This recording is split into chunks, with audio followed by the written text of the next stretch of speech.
નમસ્તે વિદ્યાર્થી મિત્રો. ડૉક્ટર બાબા સાહેબ આંબેડકર ઓપન યુનિવર્સિટીમાંથી ચૈતન્ય સ્ટુડિયોમાંથી હું આસિસ્ટન્ટ પ્રોફેસર ડૉક્ટર જયશ્રી કોષ્ટી આપ સૌનું હાર્દિક સ્વાગત કરું છું. આજના લેક્ચરમાં આપણે નાણાકીય હિસાબી પદ્ધતિમાં બ્લોક 2માંથી એકમ નંબર 5 સંયુક્ત જીવન વીમા પોલિસીના હિસાબોની ચર્ચા કરીશું.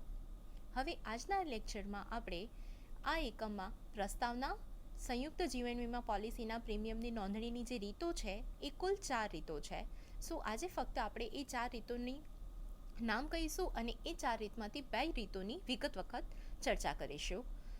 પ્રસ્તાવનાની વાત કરીએ તો સંયુક્ત જીવન વીમા પોલિસી કેમ જરૂરી છે? આપણે બધા જાણીએ છીએ કે દરેક વ્યક્તિનું મૃત્યુ નિશ્ચિત હોય છે, પરંતુ આ મૃત્યુનો સમય નિશ્ચિત હોતો નથી. કોઈ બી વ્યક્તિનું મૃત્યુ ક્યારે આવી પડશે તે કોઈ કહી શકતું નથી. જ્યારે કોઈ એક કુટુંબમાં કોઈ વ્યક્તિનું અચાનક જ અવસાન થાય ત્યારે તે કુટુંબ પર આર્થિક આપત્તિ આવી પડે છે, અને જો આ જ વ્યક્તિ કુટુંબમાં એક જ વ્યક્તિ કમાનાર હોય તો તે કુટુંબ આર્થિક રીતે પડી ભાંગે છે. આમ આવી પરિસ્થિતિનો સામનો કરવા માટે સામાન્ય રીતે વીમો લેવામાં આવે છે. આ તો વાત થઈ વ્યક્તિગત કુટુંબની. હવે આપણે વાત કરીશું ભાગીદારી પેઢીની. આ જ વસ્તુ ભાગીદારી પેઢીમાં પણ લાગુ પડે છે. જ્યારે ભાગીદારી પેઢીમાંથી કોઈ એક ભાગીદારનું અચાનક જ અવસાન થાય છે ત્યારે ભાગીદારના વારસદારોની પેઢીમાંથી ચૂકવવાની રકમ ખૂબ જ મોટી હોય છે. આ પરિસ્થિતિમાં પેઢી પર આર્થિક ભારણ આવી શકે છે અને ઘણી વખત નાણાકીય કટોકટી સર્જાવાનો ભય પણ રહે છે. આ પરિસ્થિતિનો સામનો કરવા માટે ભાગીદારી પેઢીમાં દરેક ભાગીદારો એટલે કે બધા જ ભાગીદારના નામે સંયુક્ત જીવન વીમા પોલિસી લેવામાં આવે છે. જ્યારે પણ કોઈ પણ ભાગીદારનું મૃત્યુ થાય છે ત્યારે આ પોલિસીની રકમ મળે છે. આ પોલિસીની રકમમાંથી તેના વારસદારોની તે રકમ ચૂકવી આપવામાં આવે છે. તેના કારણે પેઢી પર આર્થિક ભારણ રહેતું નથી અને પેઢી નાણાકીય કટોકટીની સ્થિતિમાં આવતી નથી. ફરીથી વાત કરીએ તો ભાગીદારી પેઢીમાં પણ દરેક ભાગીદારો એટલે કે બધા જ ભાગીદારના નામે એક સંયુક્ત જીવન વીમા પોલિસી લેવામાં આવે છે. આ સંયુક્ત જીવન વીમા પોલિસીનું પ્રીમિયમ ભાગીદારી પેઢીમાંથી જ ચૂકવવામાં આવે છે. ગમે ત્યારે એટલે કે અચાનક કોઈ પણ ભાગીદારનું મૃત્યુ થાય ત્યારે તે ભાગીદારના વારસદારને આ સંયુક્ત જીવન વીમા પોલિસીમાંથી રકમ ચૂકવી આપવામાં આવે છે. તેના કારણે પેઢી પર આર્થિક ભારણ પડતું નથી. પ્રસ્તાવનાની આપણે ફરીથી શોર્ટમાં ચર્ચા કરી લઈએ તો ભાગીદારી પેઢીમાં બધા જ ભાગીદારના નામે એક સંયુક્ત જીવન વીમા પોલિસી લેવામાં આવે છે. તેના મુજબ કોઈપણ ભાગીદારની મૃત્યુ બાદ પોલિસીની રકમ મળે છે, જેમાંથી મૃતક ભાગીદારોના વારસદારની રકમ ચૂકવવામાં આવે છે. આના જ કારણે સંયુક્ત જીવન વીમા પોલિસીનો કન્સેપ્ટ અસ્તિત્વમાં આવ્યો છે. હવે વાત કરીશું સંયુક્ત જીવન વીમા પોલિસીના પ્રીમિયમની નોંધણીની રીત. સંયુક્ત જીવન વીમા પોલિસીના પ્રીમિયમની નોંધણીની 4 રીતો છે. એ 4 રીતો કઈ છે તો આપણે તેના પર એક નજર કરી લઈએ. તો 4 રીતમાંથી સૌથી પહેલી રીત છે સંયુક્ત જીવન વીમા પોલિસીના પ્રીમિયમને મહેસૂલી ખર્ચ ગણવો. સંયુક્ત જીવન વીમા પોલિસીના પ્રીમિયમની રકમને દર વર્ષે મૂડી ખર્ચ ગણવો. નંબર 3, પોલિસીની સરળ મૂલ્ય કિંમતે દર્શાવવી અને તફાવતની રકમ મહેસૂલી ખર્ચ ગણવો. નંબર 4, પોલિસી અનામત ખાતું ઊભું કરીને પોલિસી સરળ મૂલ્ય દર્શાવવાની પદ્ધતિ. ફરીથી આપણે નોંધણીની રીતો પર નજર કરી લઈએ તો સંયુક્ત જીવન વીમા પોલિસીના પ્રીમિયમને નોંધવાની 4 મહત્ત્વની રીતો છે. એમાંથી પહેલી રીતમાં છે સંયુક્ત જીવન વીમા પોલિસીના પ્રીમિયમને સામાન્ય મહેસૂલી ખર્ચ ગણવો. બીજી રીત છે સંયુક્ત જીવન વીમા પોલિસીના પ્રીમિયમની રકમને દર વર્ષે મૂડી ખર્ચ ગણવો. ત્રીજી છે પોલિસીની સરળ મૂલ્ય કિંમતે દર્શાવવી અને તફાવતની રકમ મહેસૂલી ખર્ચ ગણવો. નંબર 4, પોલિસી અનામત ખાતું ઊભું કરીને પોલિસીને સરળ મૂલ્ય દર્શાવવાની પદ્ધતિ. હવે આજના લેક્ચરમાં આપણે પ્રથમ 2 રીતોની ચર્ચા કરીશું. પ્રથમ 2 રીતો એટલે કે સંયુક્ત જીવન વીમા પોલિસીના પ્રીમિયમને સામાન્ય મહેસૂલી ખર્ચ તરીકે ગણવામાં આવે અને બીજું સંયુક્ત જીવન વીમા પોલિસીના પ્રીમિયમને દર વર્ષે મૂડી ખર્ચ તરીકે ગણવામાં આવે. આ બંને પદ્ધતિ મુજબ આપણે ભાગીદારી પેઢીમાં હિસાબો કઈ રીતે નોંધીશું તેની આજે આપણે વિગતવાર ચર્ચા કરીશું. હવે આજે સૌ પ્રથમ પહેલી રીતની વાત કરીએ તો રીત નંબર 1, સંયુક્ત જીવન વીમા પોલિસીના પ્રીમિયમને સામાન્ય મહેસૂલી ખર્ચ ગણવો. જ્યારે સંયુક્ત જીવન વીમા પોલિસીનું પ્રીમિયમ જે પેઢીમાંથી ચૂકવવામાં આવે છે અને પેઢી તેને સામાન્ય મહેસૂલી ખર્ચ ગણે છે તો તેની નોંધ કઈ રીતે કરવી? સૌપ્રથમ અહીંયા સંયુક્ત જીવન વીમા પોલિસીના પ્રીમિયમને મહેસૂલી ખર્ચ તરીકે ગણવામાં આવે છે.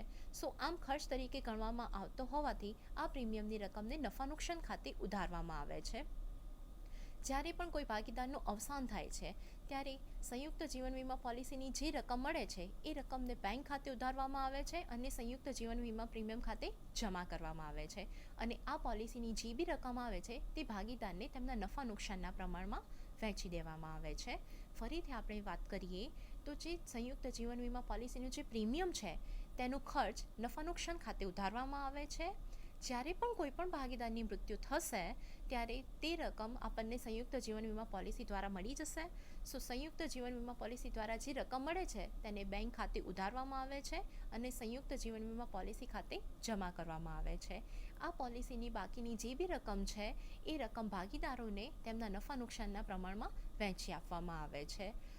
આ વાત થઈ રીત નંબર 1ની, જ્યારે સંયુક્ત જીવન વીમા પોલિસીની પ્રીમિયમને મહેસૂલી ખર્ચ તરીકે ગણવામાં આવે ત્યારે.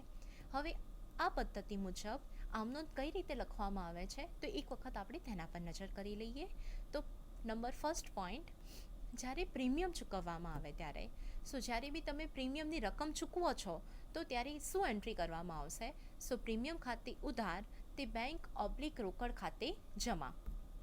સંયુક્ત જીવન વીમા પોલિસીનો પ્રીમિયમ એ તમારો ધંધાનો ખર્ચ છે. ખર્ચ માટે અહીંયા ઉપજ ખર્ચનો નિયમ લાગુ કરી શકાય કે ખર્ચ ખાતે ઉધાર અને આવક ખાતે જમા. સંયુક્ત જીવન વીમા પોલિસીનો પ્રીમિયમ તમારો ખર્ચ છે, તેના કારણે પ્રીમિયમની રકમ ઉધારવામાં આવે છે. અને જ્યારે બી તમે પ્રીમિયમ ભરો છો તો એ વખતે તમારી રોકડ કાં તો બેંક બંને ખાતું શું થાય છે, તમારું રોકડ જાય છે અને બેંક સિલક ઓછી થાય છે. આના માટે આપણે માલ મિલકત ખાતાનો નિયમ વાપરી શકીએ કે આવે તો ઉધાર અને જાય તો જમા. આમ પ્રીમિયમ જ્યારે તમે ચૂકવો છો તેના કારણે તમારી રોકડ જાય છે અને બેંક સિલક ઓછી થાય છે, તેથી બેંક અને રોકડ ખાતું જમા કરવામાં આવે છે. ફરીથી આપણે જોઈએ તો જ્યારે પ્રીમિયમ ચૂકવવામાં આવે ત્યારે પ્રીમિયમ ખાતે ઉધાર તે બેંક/રોકડ ખાતે જમા. હવે દરેક વર્ષે આપણે પ્રીમિયમ ઉધારીશું તો વર્ષના અંતે પ્રીમિયમ ખાતું આપણને બંધ કરવું પડશે અને આપણને બધાને ખબર છે કે ઉપજ અને ખર્ચના ખાતા નફા નુકસાન ખાતે લઈ જઈને બંધ કરવામાં આવે છે. તેથી વર્ષના અંતે જ્યારે પ્રીમિયમ ખાતું બંધ કરવાનું થશે ત્યારે તે ખાતું નફા નુકસાન ખાતે જઈને બંધ કરવામાં આવે છે. તેથી તેની એન્ટ્રી આવી રીતે કંઈ થશે: નફા નુકસાન ખાતે ઉધાર તે પ્રીમિયમ ખાતે જમા. દરેક વર્ષે તમારે આ બંને એન્ટ્રી કમ્પલસરી કરવાની આવશે. સૌથી પહેલાં તો પ્રીમિયમ ચૂકવવામાં આવે ત્યારે અને પ્રીમિયમ ખાતું બંધ કરવામાં આવે ત્યારે. પ્રીમિયમ જ્યારે બી ચૂકવશો ત્યારે પ્રીમિયમ ખાતે ઉધાર તે બેંક/રોકડ ખાતે જમા. અને જ્યારે પ્રીમિયમ ખાતું બંધ કરશો તો નફા નુકસાન ખાતે ઉધાર તે પ્રીમિયમ ખાતે જમા. હવે વાત કરીશું પોઈન્ટ નંબર 3ની. જ્યારે કોઈ ભાગીદારનું મૃત્યુ થતાં સંયુક્ત જીવન વીમા પોલિસીની રકમ બોનસ સહિત મળે ત્યારે. કોઈ ભાગીદારનું મૃત્યુ થાય છે અને તમને સંયુક્ત જીવન વીમા પોલિસીની રકમ મળે છે તો એ વખતે શું એન્ટ્રી કરશો? તો એ વખતે તમને શું થાય છે કે તમારી પાસે રોકડ આવે છે કાં તો બેંક સિલકમાં વધારો થાય છે. એના કારણે માલ મિલકત ખાતાનો નિયમ આવે તો ઉધાર. બેંક ખાતે ઉધાર, અહીંયા તમને બોનસ સહિતની રકમ મળી જશે. બેંક ખાતે ઉધાર તે સંયુક્ત જીવન વીમા પોલિસી ખાતે જમા. જ્યારે બી તમને સંયુક્ત જીવન વીમા પોલિસીની રકમ મળશે તો એની પહેલી એન્ટ્રી કંઈક આવી રીતે કરવામાં આવશે કે બેંક ખાતે ઉધાર તે સંયુક્ત જીવન વીમા પોલિસી ખાતે જમા. હવે આ પોલિસીની રકમને તમે ભાગીદારો વચ્ચે તેમના નફા નુકસાનના પ્રમાણમાં વહેંચી દેશો. આમ આ પોલિસીની રકમ ભાગીદારો વચ્ચે નફા નુકસાનના પ્રમાણમાં વહેંચી દેવામાં આવે ત્યારે ભાગીદારનું મૂડી ખાતું જમા કરવામાં આવશે અને સંયુક્ત જીવન વીમા પોલિસીનું ખાતું ઉધારવામાં આવશે. તો તેના માટે કંઈક આવી એન્ટ્રી પાસ થશે: સંયુક્ત જીવન વીમા પોલિસી ખાતે ઉધાર તે ભાગીદારના મૂડી ખાતે જમા. જ્યારે બી રીત નંબર 1 કે જ્યારે સંયુક્ત જીવન વીમા પોલિસીના પ્રીમિયમને સામાન્ય મહેસૂલી ખર્ચ તરીકે ગણવામાં આવે ત્યારે આ 3 એન્ટ્રી પાસ થશે. એમાંથી પ્રથમ 2 એન્ટ્રી મહત્ત્વની છે કારણ કે તે દરેક વર્ષે પાસ કરવામાં આવશે અને પહેલી એન્ટ્રી પ્રીમિયમ ચૂકવવામાં આવે ત્યારે, પછી પ્રીમિયમ બંધ કરવામાં આવે ત્યારે. આ બંને એન્ટ્રી દરેક વર્ષ માટે કરવામાં આવશે. અને જે આ 3rd નંબરની એન્ટ્રી છે, જ્યારે બી કોઈ બી ભાગીદારનું મૃત્યુ થશે ત્યારે તેની એન્ટ્રી કરવામાં આવશે. હવે આ એક રીતનો એક દાખલો આપણે જોઈએ તો આપણને વિગતવાર પડશે ખબર કે સંયુક્ત જીવન વીમા પોલિસીમાં પ્રીમિયમને જ્યારે સામાન્ય મહેસૂલી ખર્ચ ગણવામાં આવે ત્યારે એક્ઝેક્ટલી હિસાબો કઈ રીતે રાખવામાં આવે છે. તો એના માટે એક દાખલા પર નજર કરી લઈએ. અહીંયા દાખલા નંબર 1, A, B અને C 3:2:1ના પ્રમાણમાં નફો નુકસાન વહેંચતા ભાગીદારો હતા. તેમણે ₹1,50,000ની સંયુક્ત જીવન વીમા પોલિસી લીધી હતી, જેનું વાર્ષિક પ્રીમિયમ ₹10,000 હતું. પોલિસી શરૂ થવાના સમયે 1/4/2014 જે તારીખે પ્રથમ પ્રીમિયમ ભરાયું હતું. ભાગીદારો વીમા પ્રીમિયમને મહેસૂલી ખર્ચ ગણતા હતા. તારીખ 18/6/17ના રોજ બી મૃત્યુ પામ્યો અને વીમા કંપનીએ બોનસ સહિત ₹1,80,000 તારીખ 30/6/17ના રોજ ચૂકવી આપ્યા. બધા વર્ષ માટે આમ નોંધ લખો. પેઢીનું હિસાબી વર્ષ તારીખ 31/3ના રોજ પૂરું થાય છે. શું આ ભાગીદારી પેઢીમાં કેટલા ભાગીદારો છે? 3 ભાગીદારો છે. કયા કયા? તો A, B અને C. અહીંયા ભાગીદારોનું નફા નુકસાનનું પ્રમાણ મહત્વનો ભાગ ભજવે છે, કારણ કે જે સંયુક્ત જીવન વીમા પોલિસીની જે રકમ આવશે તેમને ભાગીદારના નફા નુકસાનના પ્રમાણે વહેંચવામાં આવે છે. સો અહીંયા ભાગીદારનું નફા નુકસાનનું પ્રમાણ છે 3/2/1. આ ભાગીદારોએ કુલ 1,50,000ની સંયુક્ત જીવન વીમા પોલિસી લીધી હતી. દર વર્ષે ભાગીદારો કેટલા રકમનું પ્રીમિયમ ભરે છે? તો 10,000નું પ્રીમિયમ ભરે છે. તમારી પોલિસી કઈ તારીખથી શરૂ થઈ હતી? તો તમારી પોલિસી 1/4/14થી શરૂ કરવામાં આવી છે. હવે આ પોલિસી લીધા પછી કઈ તારીખે તમારા કોઈ ભાગીદારનું મૃત્યુ થાય છે? તો 18/6/17ના રોજ બીનું મૃત્યુ થાય છે. એટલે કે તમે 2014, 2015, 2016 આમ જોવા જઈએ તો 1/4/14થી 1/4/15 સુધી, 1/4/15થી 1/4/16 સુધી, 1/4/16થી 1/4/17 સુધી, એટલે કે સળંગ 3 વર્ષ માટે તમે આ પ્રીમિયમ ભર્યું છે. તો આ સળંગ 3 વર્ષ માટે તમે દરેક વર્ષે જે પ્રીમિયમ ભર્યું અને જે પ્રીમિયમનું ખાતું બંધ કરીને નફા નુકસાન ખાતે લઈ ગયા એની નોંધ પસાર કરવામાં આવશે. સો સૌથી પહેલાં આપણે તેની વાત કરીએ. સો 1/4/2014ના દિવસે જે તમારું વાર્ષિક પ્રીમિયમ 10,000 છે, તમારે તેની નોંધ લખવી પડશે, તેની આમનોંધ પસાર કરવી પડશે. તો તેની આમનોંધ કઈ રીતે થશે? તો પ્રીમિયમ ખાતે ઉધાર તે રોકડ/ બેંક ખાતે જમા 10,000. આ થઈ એન્ટ્રી 1/4/14ની. હવે 1/4/14એ તમારું હિસાબી વર્ષ શરૂ થયું છે અને તમારું હિસાબી વર્ષ પૂરું થાય છે 31/3એ. તો 1/4/14 માટે તમે પ્રીમિયમની નોંધ કરી તો 31/3/15ના રોજ તમારે એ પ્રીમિયમ ખાતું બંધ કરવું પડશે. સો એની એન્ટ્રી થશે નફા નુકસાન ખાતે ઉધાર તે વીમા પ્રીમિયમ ખાતે જમા 10,000. સો આ સેમ એન્ટ્રી પહેલાં 3 વર્ષ માટે કંઈ આવી રીતે પસાર થશે કે વીમા પ્રીમિયમ ખાતે ઉધાર 10,000 તે બેંક/ રોકડ ખાતે જમા 10,000. વર્ષના અંતે એટલે કે 31/3/15, 31/3/16 અને 31/3/17ના રોજ સેમ એન્ટ્રી પાસ થશે કે નફા નુકસાન ખાતે ઉધાર તે વીમા પ્રીમિયમ ખાતે જમા 10,000. આ સ્લાઇડ ઉપર તમે જોઈ શકો છો કે 1/4/14એ વીમા પ્રીમિયમની તમે જે રકમ ભરો છો તેની એન્ટ્રી પાસ કરવામાં આવે છે અને 31/15ના રોજ આ વીમા પ્રીમિયમ ખાતું બંધ કરવામાં આવે છે અને સેમ એન્ટ્રી પહેલાં 3 વર્ષ સુધી પસાર કરવામાં આવે છે. હવે વાત કરીશું તો અહીંયા આપણે સમમાં જોયું છે કે 18/6/17ના રોજ બીનું મૃત્યુ થાય છે. સો તમારું હિસાબી વર્ષ અહીંયા ચાલુ થયું હશે 1/4/17ના રોજ. તો 1/4/17ના રોજની તમારી એન્ટ્રી છે વીમા પ્રીમિયમ ખાતે ઉધાર તે બેંક ખાતે જમા 10,000. હવે તમારા ભાગીદારનું મૃત્યુ થાય છે 30/6/17ના રોજ અને એ દિવસે તમને શું મળે છે? તો સંયુક્ત જીવન વીમા પોલિસીની રકમ મળે છે. સો અહીંયા તમને સંયુક્ત જીવન વીમા પોલિસીની કેટલી રકમ મળે છે? તો 1,80,000 તમને સંયુક્ત જીવન વીમા પોલિસીની રકમ મળે છે. તો એના માટે લખાશે બેંક ખાતે ઉધાર 1,80,000 તે સંયુક્ત જીવન વીમા પોલિસી ખાતે જમા 1,80,000. આ જે સંયુક્ત જીવન વીમા પોલિસીની રકમના 1,80,000 આવ્યા તે સંયુક્ત જીવન વીમા પોલિસી ખાતે હવે ઉધાર કરીશું અને ભાગીદારોને તેમના નફા નુકસાનના પ્રમાણમાં એટલે કે 3/2/1ના પ્રમાણમાં આ સંયુક્ત જીવન વીમા પોલિસીની રકમને વહેંચી દઈશું. તો સંયુક્ત જીવન વીમા પોલિસી ખાતે ઉધાર 1,80,000 તે એના મૂડી ખાતે જમા 90,000, તે બીના મૂડી ખાતે જમા 60,000, તે સીના મૂડી ખાતે જમા 30,000. તમે જે વર્ષની શરૂઆતમાં વીમા પ્રીમિયમની નોંધ કરી છે એ વીમા પ્રીમિયમનું ખાતું બંધ કરવામાં આવશે. તેથી વર્ષના અંતે તમારે આ આમનોંધ પસાર થશે નફા નુકસાન ખાતે ઉધાર 10,000 તે વીમા પ્રીમિયમ ખાતે જમા 10,000. ફરીથી આપણે આ સમ ઉપર જોઈ લઈએ તો સ્ટાર્ટિંગના 3 વર્ષ માટે તમારે સેમ જ એન્ટ્રી પાસ કરવાની થશે. તો કયું વર્ષ? તો 1/4/2014, 1/4/2014થી 31/3/2015, 1/4/2015થી લઈને 31/3/2016, 1/4/2016થી લઈને 31/3/17, આ 3 વર્ષ માટે તમારે આ 2 એન્ટ્રી દરેક વર્ષ માટે પાસ કરવી રહેશે. સો આ 2 એન્ટ્રી કઈ રહેશે? તો વીમા પ્રીમિયમ ખાતે ઉધાર તે બેંક ખાતે જમા, અને નફા નુકસાન ખાતે ઉધાર તે વીમા પ્રીમિયમ ખાતે જમા. 2017માં જ્યારે ભાગીદારનું અવસાન થાય છે તો ત્યારે તમને શું મળે છે? તો સંયુક્ત જીવન વીમા પોલિસીની રકમ મળે છે. તો એના માટે કંઈક આવી એન્ટ્રી પાસ થશે: બેંક ખાતે ઉધાર તે સંયુક્ત જીવન વીમા પોલિસી ખાતે જમા 1,80,000, 1,80,000. આ 1,80,000 સંયુક્ત જીવન વીમા પોલિસીની રકમને તેના ભાગીદાર ખાતે મૂડીના નફા નુકસાનના પ્રમાણમાં વહેંચી આપવામાં આવે છે. સો અહીંયા ભાગીદારને એટલે કે A, B અને Cને 3:2:1ના પ્રમાણમાં વહેંચી આપવામાં આવે છે. તો એક એની નોંધ કરવામાં આવશે, અને વર્ષના અંતે ફરીથી તમે શું કરશો? તો પ્રીમિયમ ખાતું બંધ કરીને નફા નુકસાન ખાતે લઈ જશો. સો આ વાત થઈ છે રીત નંબર 1ની.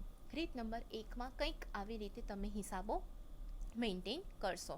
હવે આપણે વાત કરીશું રીત નંબર 2ની. સો રીત નંબર 2ની જ્યારે વાત કરીએ તો રીત નંબર 2 શું છે? તો સંયુક્ત જીવન વીમા પોલિસીના પ્રીમિયમની રકમને દર વર્ષે મૂડી ખર્ચ ગણવું. પહેલી રીતમાં તમે પ્રીમિયમને મહેસૂલી ખર્ચ ગણતા હતા, બીજી રીતમાં તમે પ્રીમિયમને શું ગણી રહ્યા છો? તો બીજી રીતમાં પ્રીમિયમને તમે મૂડી ખર્ચ તરીકે ગણી રહ્યા છો. સો અહીંયા સંયુક્ત જીવન વીમા પોલિસીની રકમ તમે જેટલી બી ભરશો એ પોલિસીની રકમને તમે શું કરશો? તો મૂડી ખર્ચ તરીકે ગણવામાં આવે છે, અને સંયુક્ત જીવન વીમા પોલિસીને તમારી મિલકત તરીકે ગણવામાં આવે છે. આમ સંયુક્ત જીવન વીમા પોલિસીને તમારી મિલકત તરીકે ગણવામાં આવતી હોવાથી તેને પાકા સરવૈયામાં મિલકત લેણા બાજુ દર્શાવવામાં આવે છે. આ પદ્ધતિમાં પણ તમારે દર વર્ષે તમે કંઈ પ્રીમિયમની નોંધ કરશો તો એક એની એન્ટ્રી પાસ થશે, અને જ્યારે કોઈ એક ભાગીદારનું અવસાન થશે ત્યારે તમને સંયુક્ત જીવન વીમા પોલિસીની રકમ મળશે. એ વખતે પણ સંયુક્ત જીવન વીમા પોલિસીની રકમ મળતી હોવાથી તેની રકમ બેંક ખાતે ઉધારી સંયુક્ત જીવન વીમા પોલિસી ખાતે જમા કરવામાં આવશે, અને આ બાકી ભાગીદારો વચ્ચે તેમના નફા નુકસાનના પ્રમાણમાં વહેંચી આપવામાં આવે છે. સો જ્યારે સંયુક્ત જીવન વીમા પોલિસીના પ્રીમિયમને દર વર્ષે મૂડી ખર્ચ તરીકે ગણવામાં આવે ત્યારે કઈ 3 એન્ટ્રી પાસ થશે? એક વખત એના પર નજર કરી લઈએ. સો પહેલી એન્ટ્રી, જ્યારે પ્રીમિયમની રકમ ભરવામાં આવે ત્યારે. સો જ્યારે તમે પ્રીમિયમની રકમ ભરશો સો એ વખતે સંયુક્ત જીવન વીમા પોલિસી ખાતે ઉધાર તે બેંક ખાતે જમા. સો બીજી રીત પ્રમાણે જ્યારે તમે સંયુક્ત જીવન વીમા પોલિસીના પ્રીમિયમને મૂડી ખર્ચ તરીકે ગણો છો એ વખતે જો પ્રીમિયમની રકમ ભરવામાં આવશે સો પ્રીમિયમની રકમ ડાયરેક્ટલી આપણે સંયુક્ત જીવન વીમા પોલિસી ખાતે જ ઉધાર કરીશું અને બેંક ખાતે જમા કરવામાં આવશે. નંબર પોઈન્ટ 2, ભાગીદારનું અવસાન બાદ પોલિસીની રકમ બોનસ સહિત મળે ત્યારે. હવે કોઈ ભાગીદારનું અવસાન થાય છે ત્યારે તમને પોલિસીની રકમ મળે છે. આ પોલિસીની રકમ મળવાથી તમારી બેંક સિલકમાં વધારો થાય છે. સો તેના કારણે બેંક ખાતે ઉધાર તે સંયુક્ત જીવન વીમા પોલિસી ખાતે જમા. નંબર 3, પોલિસીની રકમ ભાગીદારો વચ્ચે નફા નુકસાનના પ્રમાણમાં આપવામાં આવે ત્યારે. સો આ જે પોલિસીની રકમ છે એ ભાગીદારોને તેમના નફા નુકસાનના પ્રમાણમાં આપી દેવામાં આવે ત્યારે તો સંયુક્ત જીવન વીમા પોલિસી ખાતે ઉધાર તે ભાગીદારના મૂડી ખાતે જમા. સો જ્યારે પ્રીમિયમને તમે મહેસૂલી ખર્ચ ગણતા હતા ત્યારે બી તેમાં કંઈ 3 એન્ટ્રી પાસ થતી હતી, અને આમાં પણ 3 એન્ટ્રી પાસ થાય છે. ફક્ત મહેસૂલી અને મૂડી ખર્ચ વચ્ચે ડિફરન્સ ક્યાં આવ્યો છે? સો મહેસૂલી ખર્ચ ગણતા હતા ત્યારે વીમા પ્રીમિયમ ખાતે ઉધાર કરતા હતા, અને મૂડી ખર્ચ ગણો છો ત્યારે સંયુક્ત જીવન વીમા પોલિસી ખાતે ઉધારવામાં આવે છે. અને જ્યારે મહેસૂલી ખર્ચ ગણીએ છીએ ત્યારે આપણને પ્રીમિયમનું ખાતું બંધ કરીને નફા નુકસાન ખાતે લઈ જવામાં આવે છે, પરંતુ મૂડી ખર્ચ તરીકે ગણવામાં આવે છે ત્યારે તેનું ખાતું બંધ કરવામાં આવતું નથી, પરંતુ સંયુક્ત જીવન વીમા પોલિસીની જે બાકી છે તેની મિલકત લેણા સાઈડ બતાવી દેવામાં આવે છે.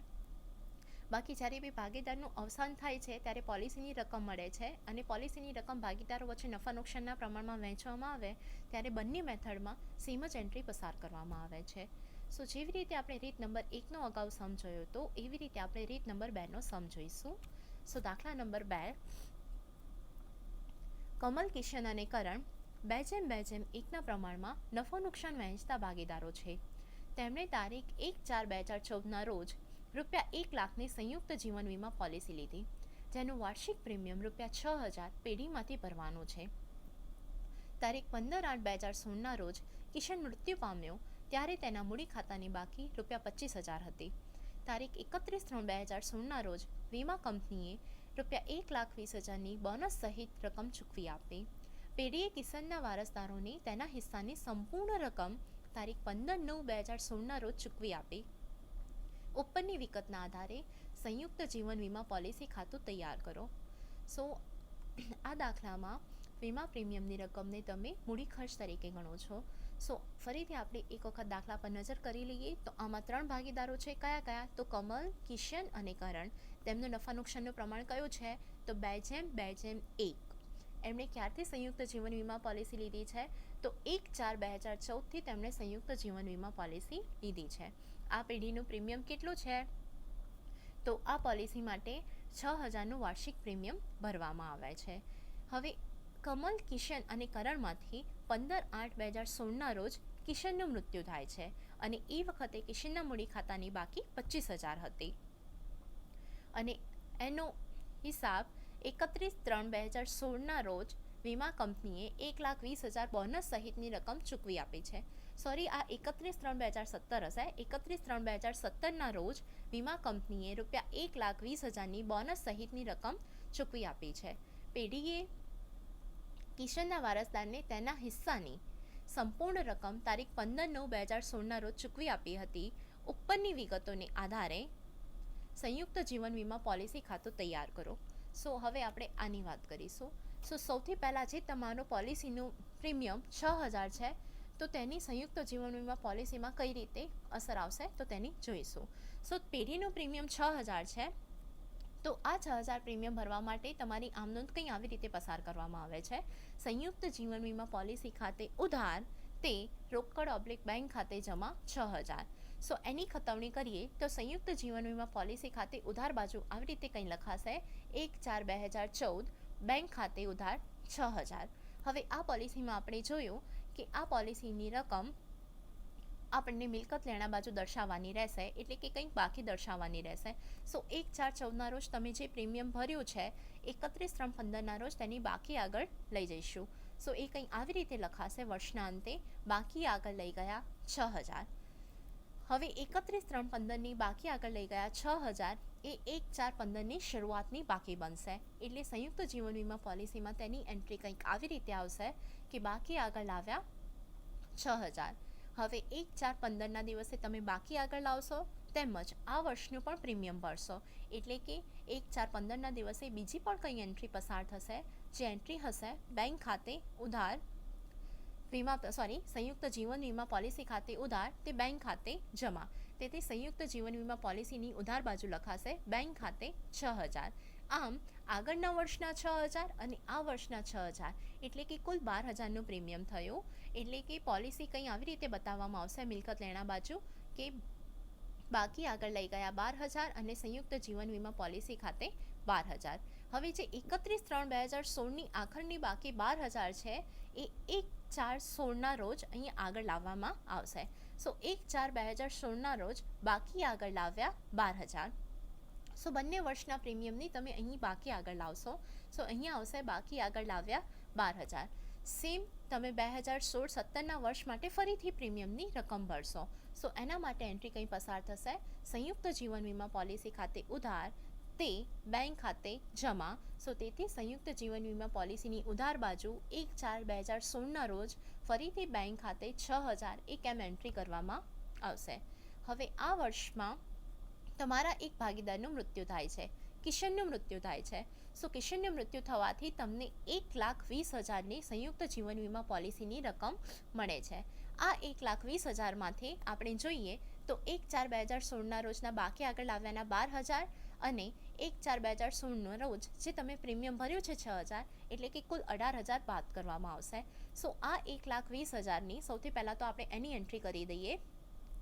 તો બેંક ખાતે ઉધાર 1,20,000 તે સંયુક્ત જીવન વીમા પોલિસી ખાતે જમા 1,20,000. સો એની એન્ટ્રી સંયુક્ત જીવન વીમા પોલિસીમાં જમા બાજુ કરવામાં આવશે 31/8/2016 બેંક ખાતે 1,20,000. હવે આ 1,20,000માંથી તમારો જે 18,000 પ્રીમિયમ છે તેને બાદ કરીને 1,02,000ની અમાઉન્ટ બચે છે. એટલે કે 1,02,000ની બાકી વધે છે. આ 1,02,000ની જે બાકી વધે છે તે તમે ભાગીદારને તેમાં નફા નુકસાનના પ્રમાણમાં વહેંચી આપશો. અહીંયા ભાગીદારનું નફા નુકસાનનું પ્રમાણ 2/2/1 છે.